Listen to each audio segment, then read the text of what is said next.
Dalawang patay katropa sa pamaril sa loob ng moske sa Zamboanga del Sur. Katropa natin sa balita, Kenneth Bustamante ng XFM Pagadian.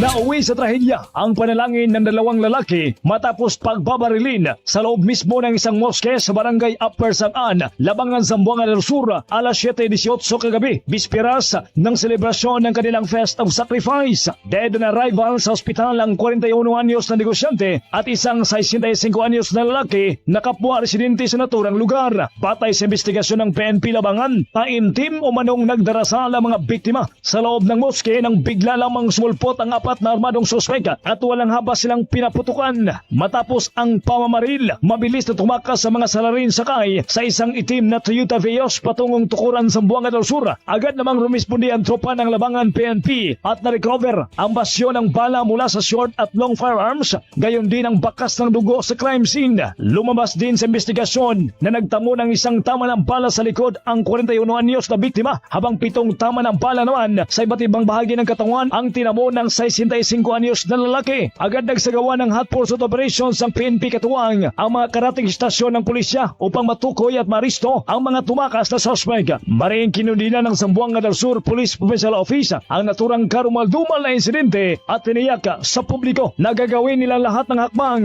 upang mapanagot ang mga salarin. Katropa mo mula sa XFM 89.5 Pagadian para sa nagkakaisang Pilipinos-Pilipinas, katropang Kenneth Bustamante, XFM News. Cellphone Plus Gold, mapalit sa mga butika sa inyong lugar.